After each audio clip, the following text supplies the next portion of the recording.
A few weeks ago, we took you guys shopping with us to a local nursery and picked up a few fruit trees. And with us moving towards the rainy season here in Florida, it's a perfect opportunity to get these plants in the ground and make sure that they can get well established throughout the entire season. Welcome back to the channel, you guys, and me pretending that I know what I'm doing.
Calm down. So funny.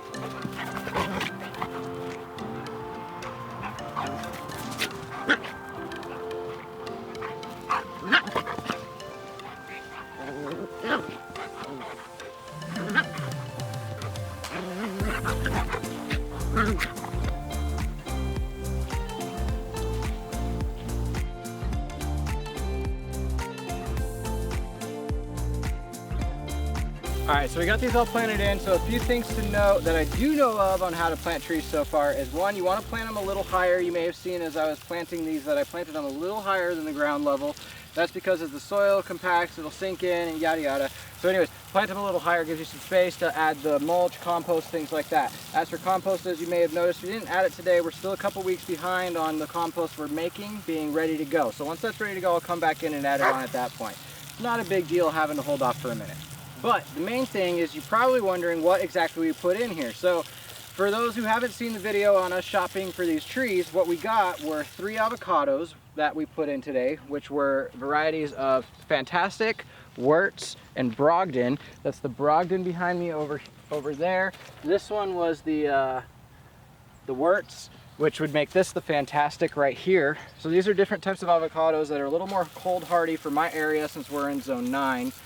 We do have to take care of the trees a little bit more because we can get kind of cold a little bit, as we've talked about before on this channel, which is why we're putting these trees back in this area. I haven't really talked about this area too much yet on the channel because it's a newer area we've been working on and kind of waiting to hold off to show it until there's more to show, because there's just not a whole lot. So with the fact that we can get a little bit colder, the reason I'm putting these trees into this area for Guava Lane is because right over here we're putting in a pond. And so with the pond, I expect it to help increase the temperature around this area to help these plants stay a little warmer during the winter when we can get that temperature dropping down low. Things like the sugar apple, the mango, and the avocado, that will really help them to be much more protected. And then we'll also be adding in other trees and stuff that are coming in. In the meantime, we'll take some measures during the winters, during those first few years to protect them until the area grows in and more protected on its own. One of the things that you really want to do when you first plant a tree, obviously compost and fertilizer, which are a couple weeks behind for us. We're making our own compost. We just got chickens. Video was the last one before this. We'll put a link for that so that you guys can see us getting the chickens, but those will be our fertilizer. We've got compost being made to bring those in. These trees really are okay going a few weeks to a couple months without it. they'll go a little slower, but they'll adjust on their own, and then we can bring it in and give it to them and they'll take off from there. It's not a big issue holding off a little bit for the compost and fertilizer. One of the things that is an absolute must though for trees, especially in Florida with the heat, the sun, and the wind, it dries out the plants a lot with the soil, so you want to get a good amount of mulch around them. That's why I've got the wood chips from the wood chipping video that I did a while ago too, that we made right here on the property, and you can see kind of the different consistency of the wood chips for the shredder with this stuff versus what was on the sugar apple, those nice chips from the bigger pieces of wood. So we're just going to go ahead and water these in really well, help that soil really settle around the plant. We don't want any oxygen around the roots. That'll kill them off. And so we're just going to give them a good watering right now, and we'll leave them alone for the night. We're late in the afternoon today, so we'll come back in the morning, water them again. We'll do that a couple times, and then they should be pretty well on their own from there with how much water we get with the rainfall here in Florida. Okay, so we've done some avocados and mangoes, but now we got to play with some bananas, and there's a reason why, and that's because we got rain gutters a while ago, and we've got some issues going on with them. Now, for us, it was kind of weird seeing that you come to Florida, you buy a new house, and it doesn't have rain gutters. We didn't understand why, and a lot of people said that because stuff just happens to drill into your house anyways, or drill into the floor of the foundation, like around the foundation. Man, words are hard. Whether you got rain gutters or not. And so we went and talked with a couple contractors, had them come out, do some bids, and we ended up finding one that said that they could go ahead and solve that issue, because we were having issues with the corners and everything. As the rainfall comes down here in Florida, it's just so intense that it was drilling straight through the sod and everything else like that. So we got a guy who did ours. We'll put a link in the description of the video for who did ours. They did a great job, but they put in these corner pieces that help stop the flow, bring everything down through the downspout, and everything's working great on that part. But notice in a couple spots that the water's tending to kind of stand still and doesn't fall away from the house. We are on mostly a hill for the house, and everything tends to fall away from it, except for on a few spots, and those happen to be the spots that I don't have any bananas on yet. So we're gonna actually pull some bananas out and move them around to those areas as we're getting in towards the rainy season to help protect the foundation of the house, so that those bananas will just help soak up the excess moisture. And so what you're seeing right now is kind of what it's going to end up looking like. This is what we've done with some of the truly tiny bananas. This one's a double Mahoy.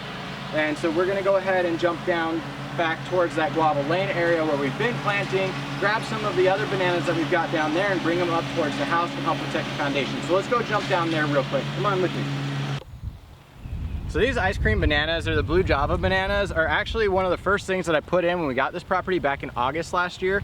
And I had them in this area along with the dwarf Cavendish down there to just kind of have their own little banana pit. I thought it was a good spot with the way the house was sitting and the way that the hill is shaped to get all the water flowing down towards this area to help them out. But I've got 3 different blue Java bananas right in here. I've got one dwarf Cavendish that has started to shoot out 2 different pups, and a lot of pumpkin that just kind of popped up from a pumpkin I threw in the middle of here just to feed the bananas.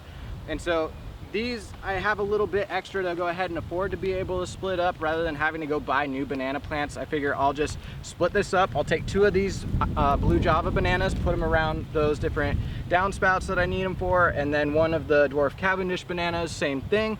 And then we'll leave one of the dwarf Cavendish and then probably this biggest one of the blue Java bananas right here to go ahead and keep propagating out in this area and fill in this bed close here to guava lane that we've been working on for the beginning of the video. So I'm gonna go ahead and start pulling back mulch, dig these guys out, cut away one of the dwarf Cavendish, and then we'll plug them in over the downspouts. Let's go get digging. All right, so what I wanna do really right now is I just wanna be pulling away a lot of the mulch so that I can get access down into the tree right around the dirt, really be able to dig in there well so that I can get as much of the root ball as possible to keep it intact so that I'm not stressing out the plant any more than I absolutely have to while I'm transplanting it. And that'll give it its best chance at surviving this transplant, which, I mean, bananas are really pretty resilient, and so I'm not worried about it. So now I got some of the pumpkin pulled away at least, so that we can try and keep as much of it as possible. It wasn't anything that we intended to try and grow in here. Like I said, we just kind of chuck a lot of organic matter into this area to just kind of help feed the bananas because they like a lot of organic matter. And I threw an entire pumpkin back here and it just sprouted. So we just figured we'd go ahead and kind of let it run its course to help fill in this area a little bit more and give us some more productivity. It wasn't hurting anything being in this spot. Rather than getting all of them up at once, I want to do them one at a time, just because roots, when they're exposed to oxygen, that kills them off. And so I want to have them out in the open for as little time as possible to give them that best chance of surviving. So we're just going to go ahead, dig this one out of the ground, run it over there, dig out the hole real quick, and then slam it into the ground, get it packed back in there and watered in, and everything should be good. So let's go. Okay, so if you're having to do this and you're wondering, how am I gonna do this without taking any of the roots out? You're not. I wouldn't stress it that hard. I mean, just try and keep as much of it intact as possible, and the roots will bounce back. Bananas really are crazy resilient in my experience. I grew them inside my condo at one point in Utah, and I didn't realize that I had it underneath the AC because I got it in winter. And then when summer came around and the thermostat switched over from the heat to the AC, the banana damn near got killed off. And I had to cut it all the way back to the root ball. Had to cut all the roots off it. It was nothing but a ball. Stuck it in a pot. After I trimmed it up, moved it to another spot away from the AC. I think a month or two later, I had a new pup out of the ground. Bananas are resilient, so don't stress it too much. Just try and give them a little bit extra care. All right. So, here, bring the camera over here, because I'm going to show why we're going to stop doing this now at this point. So guys, we're going to go ahead and I'm going to cut out the other dwarf Cavendish banana, but I'm going to actually end up leaving those two blue Java bananas there, because as I dug this one out, I just noticed, if you look right down here, right down there, the blue Javas are already trying to put out new pups. So rather than go ahead and take the chance of losing these ones and damaging them and upsetting them and setting them back by moving them, I'm gonna go ahead and continue to move this guy up there for now. I'll move out the one dwarf Cavendish banana. We'll cut it up and separate those two out, move that up there, and then we'll finish off the video there, and we'll do some follow-up stuff as these ones propagate out. I'm sure they've got pups that are short behind this one that'll start soon coming out of the ground. We'll cut them up then, we'll do some other videos and follow-ups then. So definitely hit that subscribe button, turn notifications on, so when those videos come out, you can see it as we do our blue Java or ice cream banana propagation. That's gonna be really exciting. This is super exciting to see right here that they've got new pups coming out already. I'm stoked about this, I really am.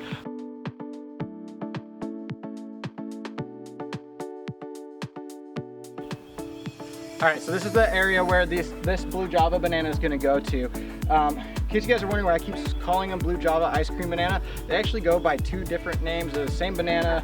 I call them blue Java. I like the name better because apparently there's another guy who called Mamoise here in Florida ice cream banana, and it messed up a whole bunch of stuff. So blue Java, but the ice cream banana name also comes from the fact that they have a taste supposedly similar to vanilla ice cream. So we'll find out once they fruit. We're stoked to find out, but this is where it's gonna be going. Is this spot down here. This is right next to our master bedroom, and this area tends to flood up here when we get rains. Not much, but just a little bit. And so I want to bring that banana right up here, especially to help protect the foundation by soaking up that water. What I'm doing with this hole, and why I picked this spot from the downspout, is because I didn't want it directly in line with where the water is going to flow out from the downspout, because with how intense the water flow is, it would just eat away at the soil around the root ball of the plant and end up exposing those roots, or a good chance of that happening. And then we run into problems with the plant. And so I want it offset more into the flood zone area of where the water ends up settling to help soak up where the water actually settles. What I want to do here is make sure that the hole is wide enough for the roots to have good space as they are.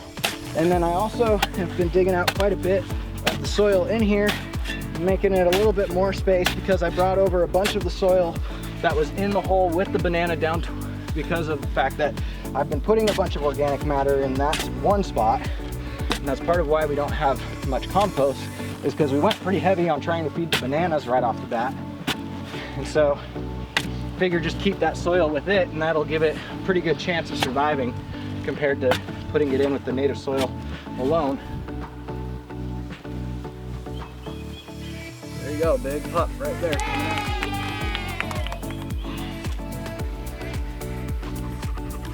So babe, what are you looking for when you're doing this? Like, what's the proper way to do it? So I want to make sure that I've got enough width around the roots to make sure that they've got room to spread out from where they are. They're not going to be bunched up. I mean, you can see pup coming up there.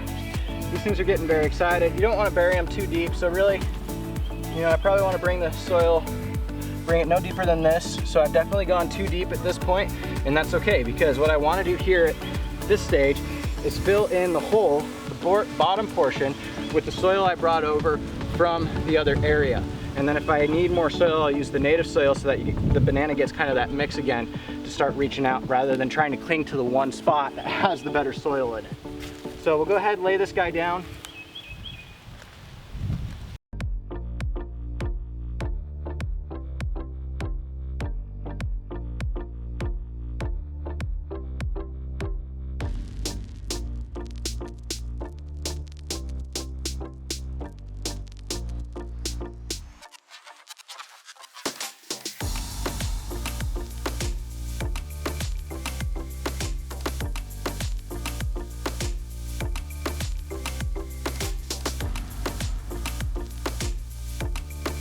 I don't do this when just taking plants out of like a pot or something and throwing them into the ground, but because I had to dig this one up and probably cut a few of the roots, I'm gonna go ahead and fill it only about halfway, bring the hose over, water it in a little bit, give it time for the soil to really settle around those roots, fill out any air pockets, and then we'll continue packing it in, and we'll just kind of do it in cycles like that, just to make sure that we're not stressing out the plant any more than absolutely necessary. Like I said, we'll just kind of water in the soil a little bit just to make sure that it gets a chance to settle really well around those roots. We really want to pack it in nice and tight, especially because we are getting pretty windy here this time of the year, and we don't want the banana to get knocked loose and end up tipping over out of the soil while it's trying to get established and anchor itself into the ground. So we'll go ahead and let the soil kind of set for a second while all the water moves in and packs its way down, and then we'll go ahead and start bringing more soil in and continue packing it around that root ball.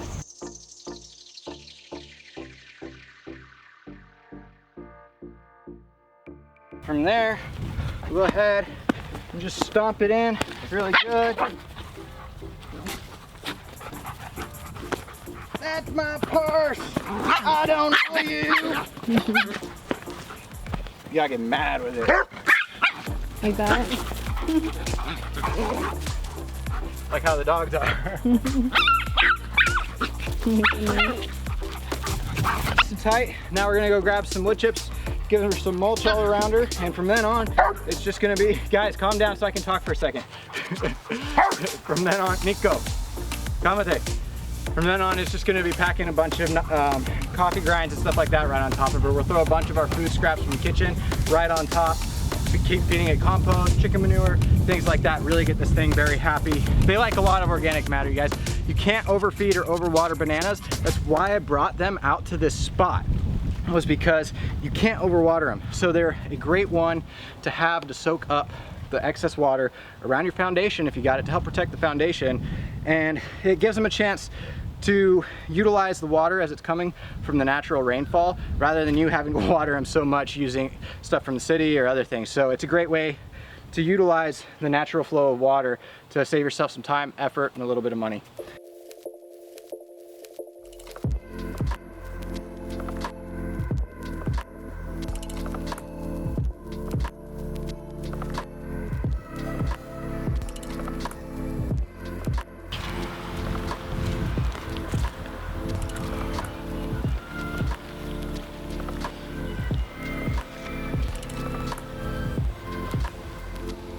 Okay, there we go. So we'll go ahead, get this one into the ground up there. It's already trying to shoot out another pup off it too. We can see right down there. Babe. What? You're taking too long. What? No. Yeah, you are. Seriously, babe, sometimes you talk way too much. Well, all right, that's fair. All right, so the banana's in the ground. There it goes. So there you go. Put bananas around your rain gutters. Helps protect the foundation of your house. Gives them extra water to make sure that they give you fruit. There you go. That's all it's said and done. Anyways, catch you next time. Don't forget to subscribe. Smash that like button. Turn notifications on so you can see when they pop up new pups. Anyways, Molnar out.